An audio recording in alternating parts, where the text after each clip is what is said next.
Hello, welcome to the Kitchen Spy. This is another recipe, and this time it's a sweet one for a change, and it is a really delicious, ever so simple stem ginger and chocolate cookie recipe. They are absolutely delicious. I first got the recipe from the internet, from someone's blog, and I've made them a few times, and it is really, really tasty. And as I said earlier, just so simple. So the blog I originally got it from was a blog called Feast, Glorious Feast. Anyway, so yes, I hope this recipe finds you safe and well, and that you enjoy the recipe. And if you are already a subscriber, thanks so much for your support. It means the world. And if you're not and you like recipe and food content like meals of the week and food hauls, then perhaps you could consider subscribing before you leave today. Anyway, let's have a look at what we need for this recipe. So I've got 1 teaspoon of bicarbonate of soda, 1 teaspoon of xanthan gum, and a tablespoon of ginger, ground ginger. The xanthan gum is because I'm making them gluten-free. Then I've got 1 large egg, then butter, and I use salted butter, and it's 115 grams. And then I've got 2 pieces of stem ginger, which comes in a syrup, and I've just chopped that really, really finely. 350 grams of self-raising flour, and as I say, that is gluten-free, and that's Dove's. Then we need 85 grams of golden syrup, but I tend to weigh it straight into the saucepan. And here we have got the caster sugar, and that's 200 grams. So that's the ingredients. And then you need to preheat the oven to gas mark 325 Fahrenheit, 170 C. And so in here I've got the flour and the sugar, and I'm now tipping in the ginger, the bicarbonate of soda, and the xanthan gum. And I'm also popping in the ginger that I've chopped up, the stem ginger, and I'm just going to give that a big old mix through. Just make sure that the stem ginger, mixing my words up then, just make sure that the stem ginger is separate so that they're not in clumps, because it's quite sticky when it comes out of the syrup. So when we've got to that point, the next thing we need to do is over on the stove is melt the butter and the golden syrup in a pan, and I'll just bring it over later when I've melted it. And I've got 2 baking sheets here, and I've just oiled them, and I've actually used this cake release called Releaser Cake, which I got from Lakeland, and that's really useful because you just squidge a bit onto the baking sheets and mush it around. Mush is a technical baking term, as you know. And then we've got some chocolate. I've got Bournville here, and I've used about 65 grams of the Bournville chocolate there.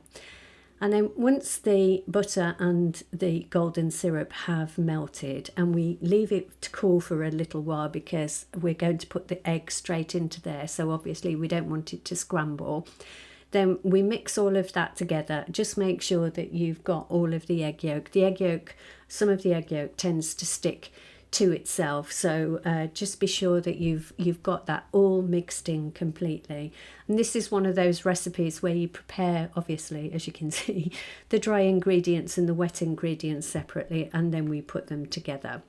Okay, so once we've got to the point where that's all mixed in, then we just need to mix all the rest of the ingredients together.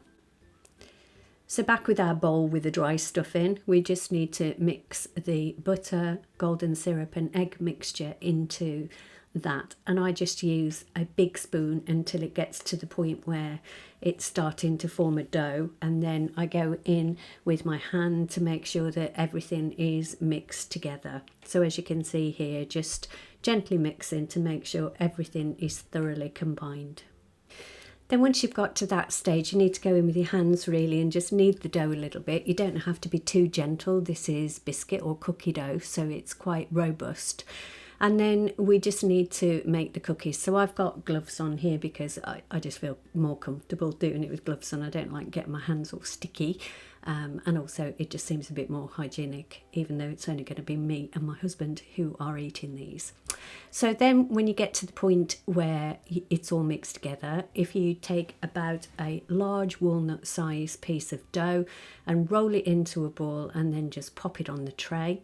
and you can choose how much you push the cookies down. So the more you push the dough down, then obviously the cookies will be thinner and crispier. I'm just pushing them down a little bit because I quite like them to be a bit thicker, so that they're a bit soft in the middle and crispy on the outside. Then we need to pop those in the oven for about 15 minutes, 10 to 15 minutes, checking all the time. And if you're doing 2 sheets at once, as I am, just make sure that you are moving them about in the oven so that they get equal cooking time. So here they are out of the oven, and you can see they are lovely and golden, and they are, at this point they're really soft, so leave them on the tray for a few minutes until they've hardened up a little bit, and then when they have hardened up we pop them onto the cooling rack. I have in the past left them like this and just eaten them as plain cookies, but for today I'm actually going to put some chocolate on the top. And the way that I do that, and I'm sure everyone has got their own method, is I just put the cooling rack, once they've cooled completely, put the cooling rack over a sheet of baking paper, and then that catches the majority of the chocolate that doesn't go on to the cookies. And I've got the chocolate here, and I'm going to melt that in the microwave in kind of 10-second bursts, just to make sure that I don't burn it. And what I've actually got here is a honey drizzler, which I find is really useful for this kind of chocolate work. So just dip it in and then just spray it all over. You can be neater than I have been here. I've not been neat at all, really. I'm just kind of channeling my inner Jackson Pollock.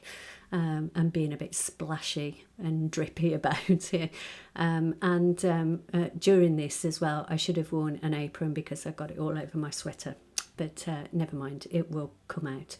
So just go over the cookies. The other thing you could do with the cookies is, rather than just drizzle over them, then you could actually dip them in the chocolate. But I like to do it like this because you actually you don't have as much chocolate on each biscuit, so from a calorie perspective it's better. It is for me anyway.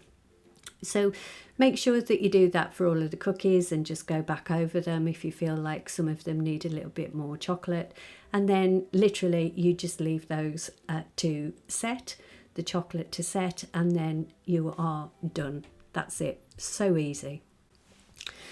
And here they are all finished, and then I have put them on a serving plate, or some of them on a serving plate, so that you can see them in all their glory.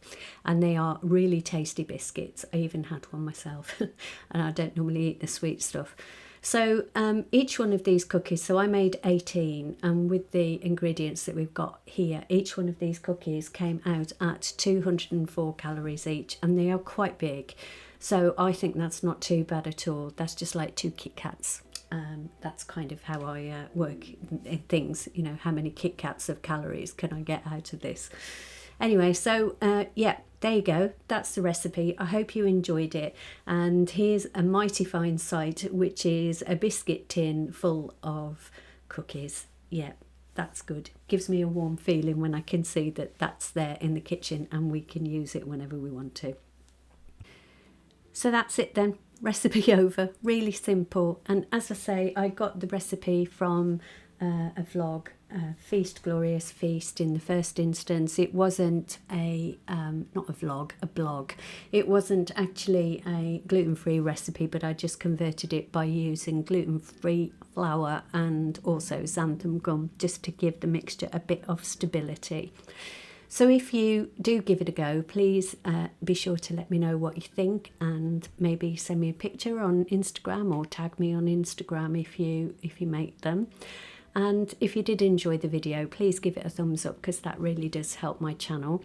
We are, as I've said on the last couple of videos, nearly at 2,000, and when we get to the 2,000 subscriber stage, which is I still can't believe that we're almost there, then I will be doing a giveaway. So if you're not subscribed and you want to, there'll be a button coming up soon. And if you already are, and if you're already not, thank you for watching. You take care, stay safe. See you on the next one. Bye bye.